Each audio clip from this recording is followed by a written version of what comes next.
اچھی صحبت، دین آدمی سیکھتا ہے، دین کی حقیقت سامنے آتی ہے، دین پہ چلنے کا شوق پیدا ہوتا ہے۔ ایسی مجالس یہ ہماری زندگی کی ضرورت ہے، تو ہمیں ہمیشہ آنے والوں کو اللہ کا شکر ادا کرنا چاہیے، اور ہمیشہ اپنا اس احساس کو اور اس نیت کو سامنے رکھنا چاہیے کہ ہم آ رہے ہیں اپنی اصلاح کی خاطر۔ بس اوقات آدمی اچھی صحبت میں بیٹھتا ہے اور کورا رہتا ہے۔ بعض ایسے لوگ تھے جنہیں اللہ کے نبی جیسے ذات کی صحبت ملی ہے، اور آپ کی صحبت میں آ کے بیٹھتے اور کچھ حاصل کر نہ پاتے۔ ان کے اندر کا نفاق ختم نہ ہوتا، گندگی کی گندگی ختم نہ ہوتی، اس سے بڑھ کر نیک صحبت کیا ہوگی؟ تو علماء نے فرمایا کہ صحبت تو بہت اچھی ہے، برسنے والا بارش کا پانی بہت مفید ہوتا ہے زمینوں کے لیے، لیکن ایک زمین ہے جو باغ کی زمین ہے، وہاں جب وہ بارش کے قطرے پڑتے ہیں تو پھل نکلتا ہے، پھول نکلتے ہیں، پودے اگتے ہیں۔ اور ایک ایسی زمین پر وہی بارش کا پانی جو چٹین ہے، چٹان ہے، وہاں تو کوئی نہیں سبزہ ہوتا، اور وہاں تو پھل پھول وغیرہ کوئی نہیں نکلتے۔ تو وہ جو آنے والے لوگ ہوتے تھے وہ سخت زمین دل کی رکھتے تھے۔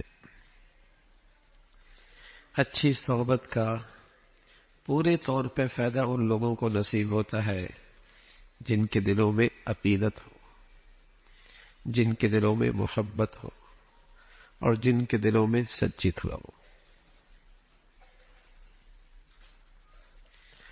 وہ آنے والے نبی کی صحبت میں عقیدت سے خالی ہوتے تھے، محبت سے خالی ہوتے تھے، سچی طلب سے محروم ہوتے تھے۔ مہینوں آپ کی صحبت میں آتے، جیسے آتے ویسے اٹھ کے چلے جاتے، کچھ حاصل نہ ہوتا۔ تو اچھی صحبت کا فائدہ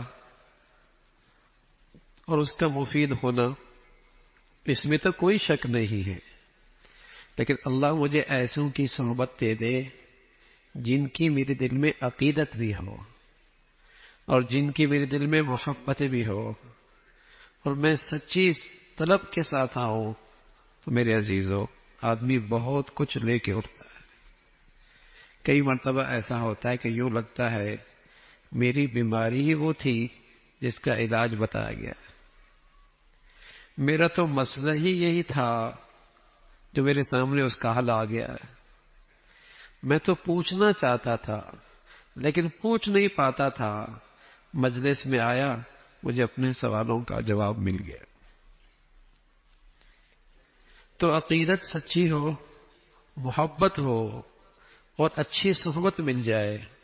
ایک آدمی بیت اللہ ہے، بیت اللہ تو سب کے لیے بیت اللہ ہے، لیکن ایک بوڑھا آدمی 80 سال کی پونجی اکٹھی کر کے، عقیدت کا توشہ لے کر، محبت کی دولت لے کر، سچی طلب کے ساتھ بیت اللہ جاتا ہے، اور زندگی میں ایک ہی مرتبہ حاضری ہوتی ہے اور ولی بن کے واپس لوٹتا ہے۔ اور ایک وہ ہے جو صبح شام وہاں ہوتا ہے، صبح شام اسے دیکھتا ہے، اور مہینوں نہیں سالوں گزر جاتے ہیں، جیسی اس کی نوکری ختم ہو جاتی ہے اپنے علاقے میں آتا ہے، اسے نماز پڑھنے کی بھی توفیق نہیں ہوتی۔ فرق کیا ہے کہ وہ بوڑھا عقیدت لے کے آیا، محبت لے کے آیا، سچی طلب لے کے آیا، وہاں سے بہت کچھ پایا، اور دوسرا آدمی ایک رسمن وہاں کھڑا رہا، رسمن بیت اللہ کو دیکھتا رہا، ملازم کے طور پہ وہاں زندگی گزاری، بیت اللہ اس کے سامنے بھی رہا ہے حاصل کچھ نہیں ہوا.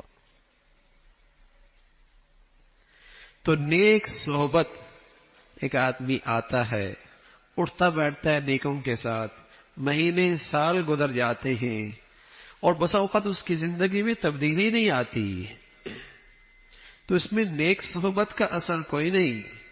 اس میں نیک صحبت کا مسئلہ نہیں، اصل میرے دل کی وہ عقیدت ہے اور وہ محبت ہے اور وہ سچی طلب ہے. اگر وہ نصیب ہو جائے تو بہت کچھ مل جائے گا. اس لیے میرے عزیزو، آپ حضرات دور سے تشریف بھی لاتے ہیں، مجاہدہ بھی ہوتا ہے، مشقت بھی اٹھاتے ہیں، تو اس کا استحضار رہا کرے، اس کا استحضار رہا کرے. کیوں آ رہے ہیں؟ تاکہ جب ہم اٹھیں کچھ لے کے اٹھیں، کچھ لے کے اٹھیں. اور اگر ہمارا یہاں آنا مہینوں سے ہو رہا ہے، سالوں سے ہو رہا ہے، تو ہم احتساب کرتے رہیں کتنی بڑھوتری ہوئی ہے، کتنی بہتری ہوئی ہے، کتنی اللہ رب العزت کی فرمانبرداری پر آئے ہیں.